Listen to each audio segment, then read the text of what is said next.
Why soap making is different than other skincare products. Today we're going to talk about what makes soap making so unique and why you need to treat it completely differently than other skincare products like hand creams, shampoo bars, deodorants, lip balms, and so on. And if you're new here, my name is Perry. I have a background in chemical engineering and a master's in biotechnology, and for the past 5 years I've been working in the biotech industry focusing on skincare molecules. And there's one thing I'm obsessed with. I'm obsessed with understanding formulation and the why behind things. I've transformed my soap making from this to this, and I tackled problems like dreaded orange spots, trace acceleration, scent that fades after 3 weeks, and oil selection overwhelm. And I've also helped transform the soap making of hundreds of other soap makers. So today we're breaking down exactly why you should treat soap making differently than other skincare products, which will help you actually save money, time, and energy. And if you want to join a private community of amazing soap makers, video courses, and amazing soap making tools, then make sure to scan the QR code here. Also, if you want a free PDF that contains how you can make 6 completely new skincare products with only 7 ingredients, then comment "I want the formulation" and I will send to you as soon as I see your comment. This is to prove to you that you don't need 100 different ingredients to make skincare. You basically need understanding of formulation and very few ingredients, and you're good to go. Before we start,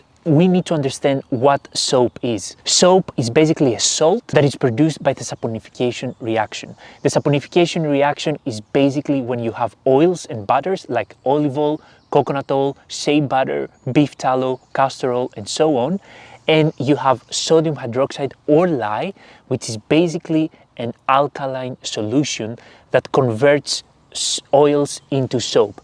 There is no lye left in the final product because it's all reacted, if you do, of course, everything correctly. So lye is just a processing aid that helps oils convert into soap, and there is no lye left in the final product. Back in the day, they didn't have pure lye, so they used to use wood ash, because wood ash contains potassium hydroxide, which is another type of lye that converts oils into soap. So that's how they used to make soap thousands of years ago. Sodium hydroxide or lye is very alkaline. So what happens is that you have to dissolve the sodium hydroxide or lye in some water and then mix it with your melted oils and butters.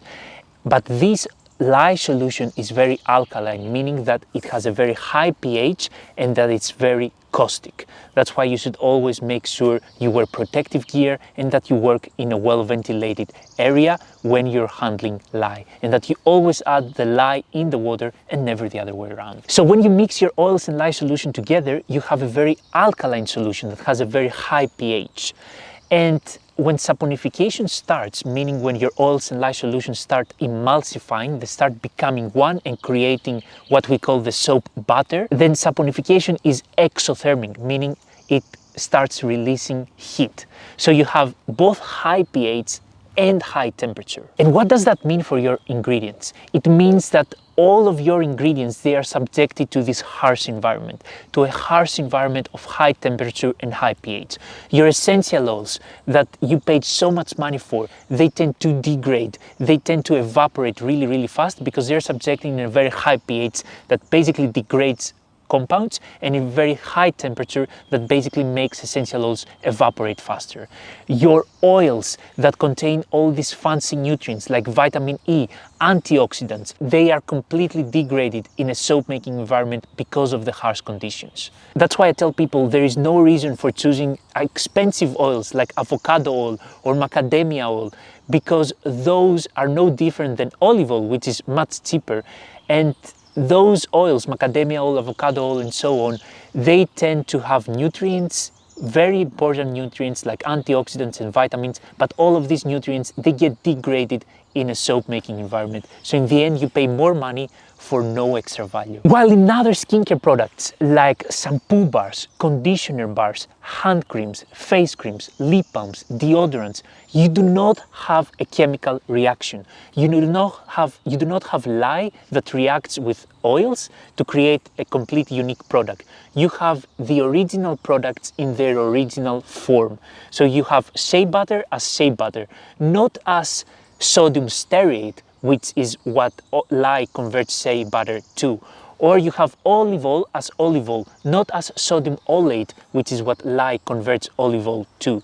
So you have all these nutrients and all these oils in their original form, and all the antioxidants, they're still there, they're not degraded. That's why, for example, you will see hand creams and face creams and lip balms and deodorants, they contain vitamin E, which is an antioxidant, and it works perfectly fine in these products. But there is one rule when you add vitamin E, that you should always add it below 50 to 45 degrees Celsius, because if you add it in a high temperature, it will completely degrade. So you always make sure you add it at low temperature. And the same thing with avocado oil. Avocado oil is an amazing oil with a lot of nutrients, and it could add a lot of great properties if you add it in a shampoo bar, if you add it in a conditioner bar, if you add it in a hand cream. But when it comes to soap making, it basically doesn't make any difference compared to olive oil. Also in hand creams, face creams, shampoo bars, deodorants, lip balms, we usually add vitamin E. So vitamin E is an amazing antioxidant, and when we add it in those products, it actually helps preserve the oils too. It extends the shelf life of your product. Some oils tend to go rancid. For example, if you add grapeseed oil or rosehip oil, those oils, they have a very high concentration of linoleic acid, which is a polyunsaturated acid, and linoleic acid tends to oxidize and go rancid really fast. So oils with a high concentration of linoleic acid, they are a terrible idea. They're a really bad idea to add them in a soap making environment, because then they get oxidized really fast. But in other products like hand creams, face creams and so on, you can add them because you also have vitamin E that helps extend the shelf life of these oils. Thank you so much for watching this video. I hope I could add some value to you today, and I hope you like this new basically filming studio that I have. The weather is getting better, so I'm planning to do more outdoor filming. Thank you so much for watching all the way to the end, and I'm looking forward to seeing you next time.